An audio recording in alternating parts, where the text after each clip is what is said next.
یہ بدعت ہے، آپ علم عباس کے اوپر پنجہ لگاتے ہیں، تو وہ کیوں لگاتے ہیں اگر یہ بدعت ہے تو جناب عالی اصل میں بات یہ ہے، یہ جو بدعت عمر ہے،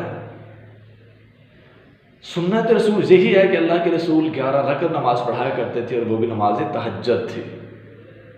اب اس بندے نے سنت کے خلاف کام کیا ہے، جیسے کہ آپ خود دکھا چکے ہیں، حضرت عمر نے 20 رکعت نمازیں پڑھائی، تو 20 رکعت نماز پڑھانا سنت رسول کے خلاف ہے، اور جو کام سنت رسول کے خلاف ہو وہ بدعت، اسے آپ عظمیٰ کہہ سکتے ہیں، اور ایسی بدعت ضلالت اور گمراہی ہو سکتی ہے جو اللہ کے رسول کی سنت کے خلاف ہو۔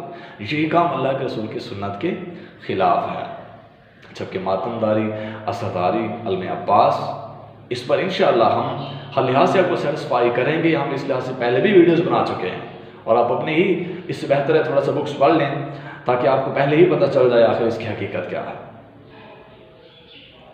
اور دوسری بات مومن، اس کو میں نے حوالہ دیا تو عمدۃ القاری کا، اس بندے نے اس سے خود تو مجھے حوالہ دینے کی کوشش کی ہے، مجھے دکھانے کی اور اس کے والد سے، لیکن جو حوالہ میں نے دیا تھا اس سے ماننے کی ابھی تک بھی تھوڑی سی زحمت نہیں کی۔ عمدۃ القاری والے نے کس قدر واضح بتا دیا، سمجھا دیا کہ اللہ کے رسول کے دور میں اور حضرت ابو بکر کے دور میں باجماعت نماز تراویح تھی ہی نہیں۔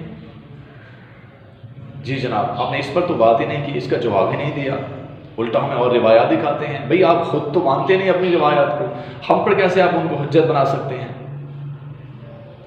تو جناب اب جہاں تک بات ہے نعم البدعۃ ہذہ والی روایت کی، حضرت عمر والی روایت کی، اب دیکھیں مومن، یہ بندہ خود پہلے، اب دیکھیں اس کی ویڈیو تو خود ہی بات ثابت کرتا ہے ویڈیوز کے اندر کہ اللہ کے رسول باجماعت نماز تراویح پڑھایا کرتے تھے۔ جب اللہ کے رسول پڑھایا کرتے تھے، اب پھر یہ بندہ یہ بھی ثابت کرتا ہے رمضان کے آخری جو حصہ ہے اس میں بھی اللہ کے رسول باجماعت نماز تراویح پڑھایا کرتے تھے۔ جب اللہ کے رسول باجماعت نماز تراویح پڑھایا کرتے تھے بقول آپ کی روایات کے، تو پھر حضرت عمر نے نعم البدعۃ ہذہ سے بدعت کیوں قرار دیا تھا؟ اور جو بندہ اللہ کے رسول کی سنت کو بدعت قرار دے، اس سے بڑا اب میں کیا لفظ استعمال کروں؟ اللہ کے رسول کو تکلیف پہنچانے والا کون ہو سکتا ہے جو سنت رسول کو ترک کر کے اپنی سنت جاری کروا دے، اپنا طریقہ جاری کروا دے اور 20 رکعت شروع کروا دے، جبکہ بی بی عائشہ فرماتی ہیں اللہ کے رسول رمضان ہو یا غیر رمضان 11 رکعت نماز ادا کیا کرتے تھے۔ اور میں نے آپ کو تفاسیر، قرآن، احادیث، روایات ہر لحاظ سے ثابت کر دیا کہ اللہ کے رسول نماز تہجد پڑھا کرتے تھے۔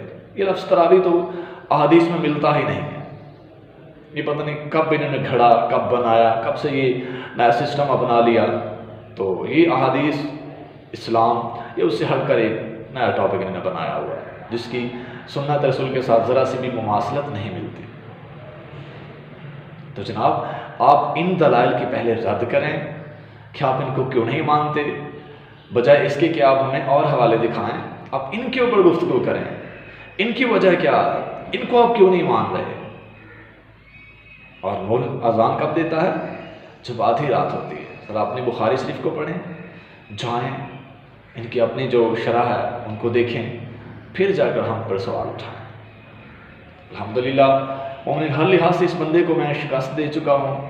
تراویح کے لحاظ سے یہ خود بھی ابھی تک ایک فکس پوائنٹ پر نہیں ہے کہ تراویح کی رکعت کتنی ہیں۔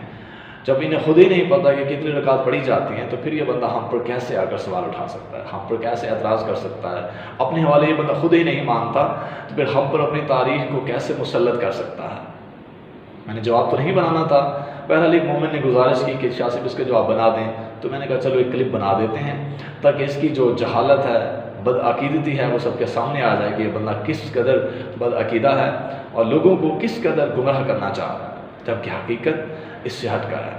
تو جناب رسول اللہ صلی اللہ علیہ وآلہ وسلم کی سنت کے خلاف جو بھی عمل ہو وہ بدعت، جیسے کہ حضرت عمر نے اسے خود بدعت کہا ہے، تو اور بدعت جو ہوتی ہے وہ ضلالت اور گمراہی ہوتی ہے۔ لہٰذا سنت رسول کو جاری کریں، نہ کہ اپنے بدعتوں کے پجاری بنیں اور بت پرستی کا مظاہرہ کریں۔ جزاک اللہ خیر۔ انشاءاللہ مجھے امید ہے آپ میرے ان حوالوں کی پہلے رد کریں گے تاکہ ہم اس بات کو مزید آگے بڑھا سکیں، ورنہ اگر آپ نے ایسے قیاسی باتیں کی، ادھر ادھر کی ماری، تو پھر معذرت خواہ ہوں کہ میں آپ کو جواب نہیں دے پاؤں گا۔ جزاک اللہ خیر مومنین، محمد سلمان علیہ السلام وارث۔ یا امام